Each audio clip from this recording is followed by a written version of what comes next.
Hello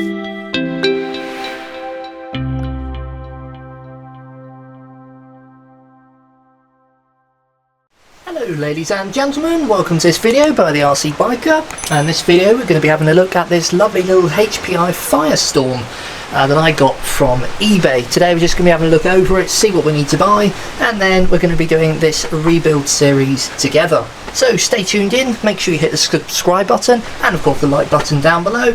Let's take the shell off and have a look, see what we got. So I bought this one on eBay a couple of weeks ago for £50. Now those of you who have been around on this channel for a long time will probably remember that I actually did have one of these about 8 years ago and thoroughly liked it and enjoyed it. So I bought this one, it's just been taken apart by the previous owner and thoroughly cleaned, which is great. It's always a bonus to have it clean, and comes with engine, just needs a few parts to get it going. So let's get the car inside and I'll talk you through what we need to buy, and then in future videos we're going to be doing the rebuilding of this one together. Doesn't need too much, and then hopefully we'll have a little bit of fun with it. Let's have a look. Okay, so car's on the bench then. You'll have to excuse the fairly messy workbench. Let's take the body shell off. I would say probably the body shell is the worst thing about this car. It is absolutely falling apart. Doesn't look too bad from the outside, but it's had lots and lots of repairs done to it. And the reason for this is because this car is two-wheel drive and the engine is towards the back. A hell of a lot of weight is towards the back, and I remember on my last one of these, because of that, it means that every time you jump it, it ends up landing like this, and so the rear end of the shell you see here is extremely cracked. So if anybody knows where I can get one of these body shells from, that would be great. They seem to be very, very hard to come by. I know there's a couple on eBay for the brushless, the E-Flux version of the Firestorm. I'm not sure if it will fit, and obviously it won't have this cutout here for the engine either, so not entirely sure. Right, let's have a look then and see what parts we need. Okay, so here it is then, and in general it's actually in really, really good condition. The overall cleanliness of the car is really, really good. So obviously we've got the G3.0 engine here. The seller was very honest and said that he hadn't started it for a long time, and he listed all of the parts that it needed, and from what I can see so far it all checks out. So front components all present, steering servo is there. He said it needs adjusting, so I believe it's just steering much more to the left than it is to the right. So it's not a big job, but on these that is a little bit fiddly because these steering servos are a real pain to access, but that's not a problem really.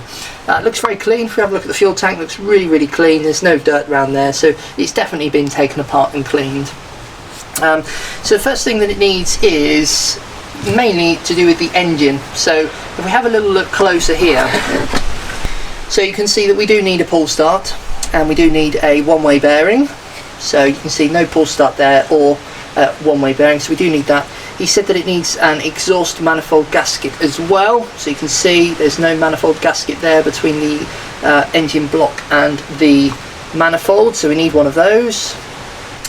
We also of course need to install an air filter, which isn't a big deal, and we also need some brake pads. So all of the braking components are there, but there's no pad in between the discs, so we need to get one of those as well. Apart from that, you've got the obvious stuff, so we're going to need to install a receiver. I'll probably just go for my FSGT2 receivers, work pretty nicely, and obviously going to need a transmitter as well. But apart from that, I think it looks pretty sweet. Of course we do need preferably a new body shell, so like I said, if anybody knows where we can get one of those body shells from, please let me know down in the comment section below so that I can buy one. So I've actually been ahead and bought all of those parts, so let me show you what we've got. Okay, so on the table then is what I've been out and purchased. Obviously this isn't including the receiver or transmitter because I've already got one of those. So we've gone for a 1/10 scale dual stage air filter from Fast Track. Very nice, that'll do. Then we've got some more manifold gaskets. Didn't actually need to buy any of these because I've just found a big packet in the drawer, but never mind, these will come in handy. These are official HPI racing ones as well. Here we've got the brake disc. Had to order this. I got it from Wheelspin Models. Took about 3 weeks to arrive because I had assumed to order it from somewhere, probably overseas, because the parts for the Firestorm don't seem to be very readily available.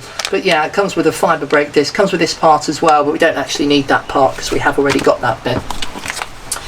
This is the little starting pin. This sits between the starting shaft and the pull starter,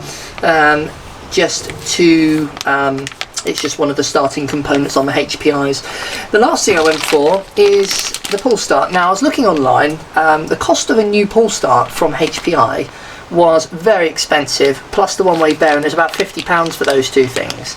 So I decided let's go for an aftermarket one. Now this I got from eBay. This is a extra heavy duty one. It comes with a one-way bearing that will fit, and the pull start has actually been rewound with extra tough string, so in other words it's going to be much more difficult to snap. So if you want to know where I got this from, pop down in the comment section below and I will let you know, and I'll let you know how it goes. But apart from that, I think you'd probably agree with me that this car's in a pretty good condition, and for the bargain price of £50 I've probably spent about £25 on the parts, totalling £75, and if I wanted to I could probably sell this one for about £130, £140 plus.